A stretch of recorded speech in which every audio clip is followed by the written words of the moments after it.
Hello, hi. Yeah, my name is Juan Hiriart. I'm very glad to be here. Thanks for the organizers to invite me. I'm very impressed with this conference, with the building, and with your trains. They are so much better than in England, I have to say that. So yeah, I work as a lecturer in the University of Salford in Manchester. Where's the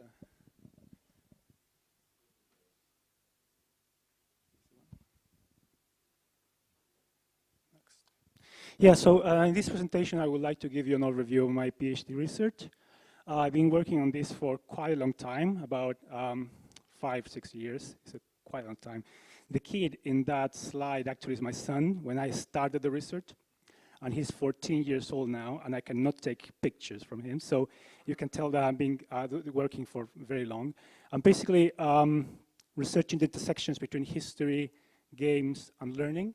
Now, I need to recognize my limitations. I am a games developer. I know how to write code. I know how to make game graphics. I have experience as well in education, but I don't have much experience in history or archaeology, so I needed a strategy for that.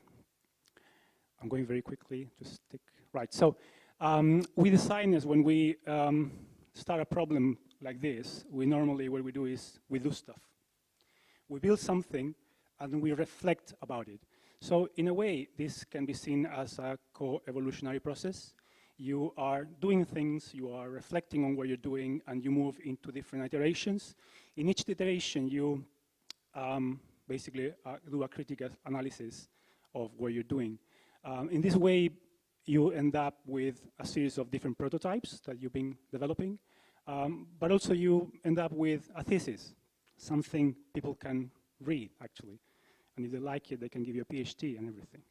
So this is basically, in general sense, what I've been doing. Now, in those critical analysis of my prototypes, I've been incorporating experts, I call them.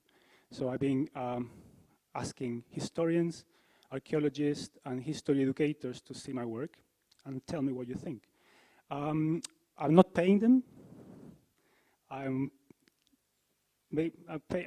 I bought some pints to some of them. So yeah, the historical context of my game is Anglo-Saxon Britain. This is a part of the curriculum in Key Stage 2, like 8 to 11 years old. This period of time has been represented in popular media quite widely, normally with these tropes of epic invasions and blood and handsome and brave warriors, a lot of violence. So one of the key decisions I made when I did this project was remove combat. So no fighting. I was interested on everyday life through a game. I started with some design goals. So what I wanted to do is to give players a historically accurate representation of the Anglo-Saxon world. I wanted also to understand it as in terms of the historical change, to interact with people as well, to convey historical-based narratives about the period somehow, but also to work as a game, to motivate people to play. It needs to be fun. And also to encourage them to actually consider the game as a different version of the past, not an authoritative version. So that led into each one of those goals to become more complex in time and became sub-goals at some point. So this is how I started. This was the first prototype. I said, well, I'm doing an agent-based simulation, Andreas. Yes. So I said, well, I did this simulation. It was based loosely on the archaeological site of West Stout in West Sussex. And yeah, you press the button there, and you see all these little guys going around doing the task, and it was very cool. And the sheep were eating the grass and everything. But then you move a little bit one of the sliders, and then you just kill everybody in the village. So it was interesting because it is like a good rhetorical argument of how the fragility of life in Anglo-Saxon time. But I wanted to actually go inside that model. I wanted to reflect about what was life from the perspective of the people, not just icons, little icons. So I made a second game. This game was a lot more sophisticated. It was made in Unity. You have an environment that you can go. You play as an Anglo-Saxon character. You have to survive in that environment. You can build things. You can collect things from the environment. You can produce things. You have to take care of your sheep, of course. But the interesting thing about this was that I kept the agent-based simulation. So in a way, this game works with a top-level simulation and a micro-simulation, and they are all connected to each other, which is very similar, very close to what Andreas was doing. Let's do business. So yeah, these two models, basically, you have a simulation that is abstract, that runs at a different level, but all the changes in that simulation applied to the immersive level. And there is a level of gameplay there. There are things you can do. Fast forward a couple of years, and I cannot have time to show you this prototype working. I have my prototype. If we want to play the prototype, we can do that in a coffee. So there's a lot more buildings. It's a lot more accurate from what the feedback I got from experts. You can interact with the environment in many different ways. You can cut trees, you can kill your sheep, you can do a lot of things in this prototype. So the next phase, in this prototype also you have historical narratives, with cutscenes. And I introduced something that is quite relevant, which was family members. So you don't have to just take care of yourself, the player, you also have kids to take care of.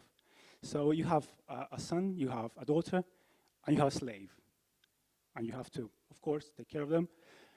But they can help you, of course. You can delegate tasks to them in a way that actually there is like a negotiation between how much I care for them, how much they can do for me. The game went to a school, so I tested that in primary school classrooms. I followed pre-post test methodology. So what I did was first asking children to draw.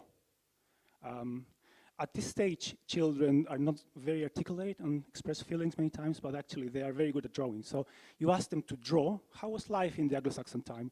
And while they are drawing, you can start conducting mini interviews, so asking things like, what are you doing there? What is this? Why are you doing that? Why are you doing that?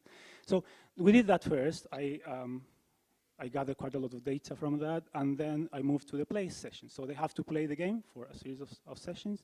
And I repeat the process of drawing and talking in the last stage. So what was interesting about this was to understand to what extent the game actually changed the preconceptions of the kids. Preconceptions are so important because children don't go to the school being blank slates. They, as we saw, they have media representations with them. They think the period was like this, was like that. To what extent actually you can use the game to change, to challenge those preconceptions? That's the kind of assessment that I was interested in. There's some people taking pictures, I like that. So also, when you see children drawing, they are normally, that's what I got from the data, they normally put themselves within the drawing. They play as their avatar. Yes, and when they construct the drawing, actually is a narrative engagement with themselves. It's a personal experience. So you can read this. For example, I ask the children, what is this? This is your house. Yes, this is my house. This is the best house in the village. So why you draw that house? Why is the best house? Well, I'm a hunter. I'm not the best hunter, so I deserve the best house. That's basically the answer. Now, it's a very personal thing. You have, at the same time, objective meanings here. For example, the hunting was a key skill in the Anglo-Saxon age. You also have some ideologies of fairness, like, well, the best hunter deserves the best house, right? Sounds fair.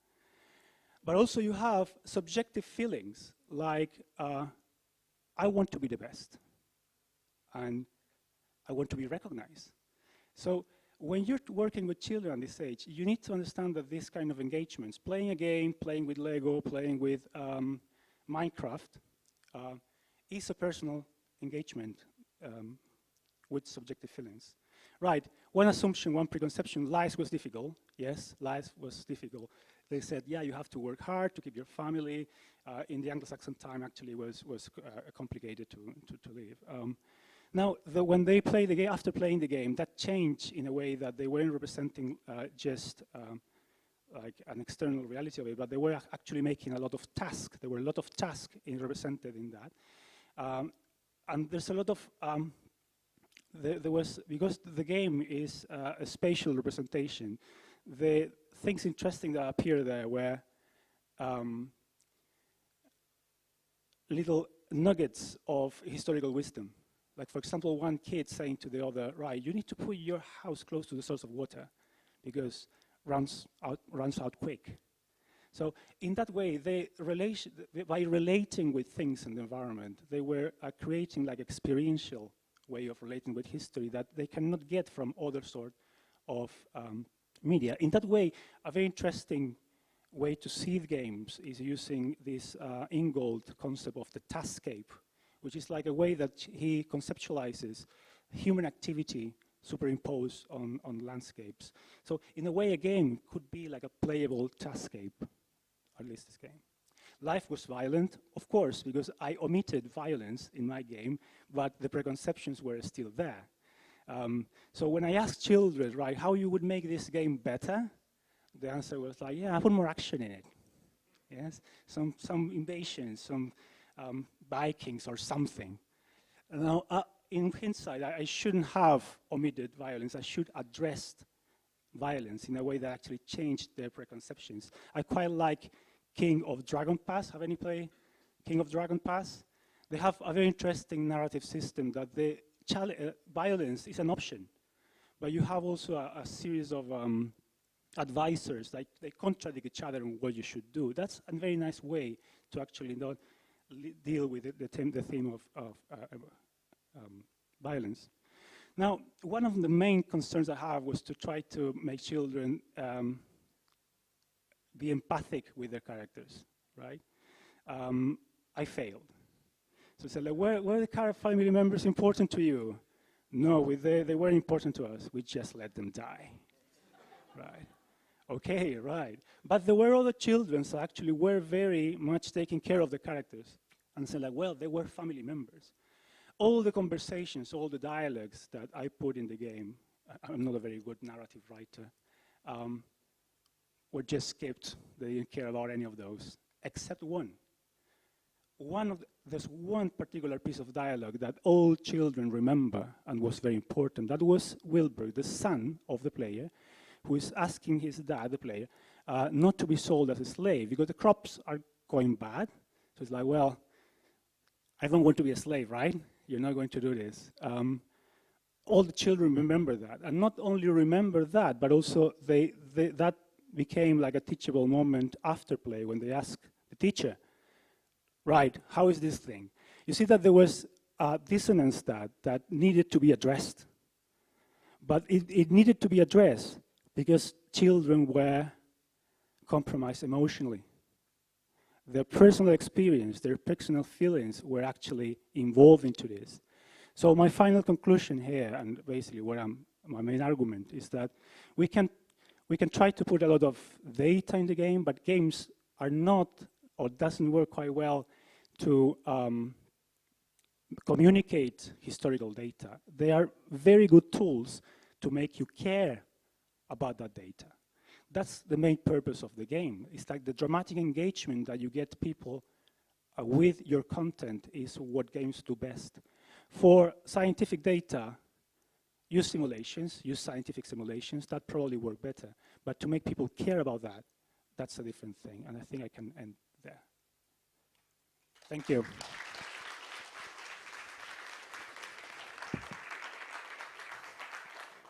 Thank you, Juan, for those for that insight shared with us. The cube was getting restless next to me, so if you would like, we have about 1 minute. Oh well, you're running away. In that case, if you want to take some questions still, or you're happy to take that. I mean, there's no obligation. It doesn't have to happen. Sorry. Any questions at the moment?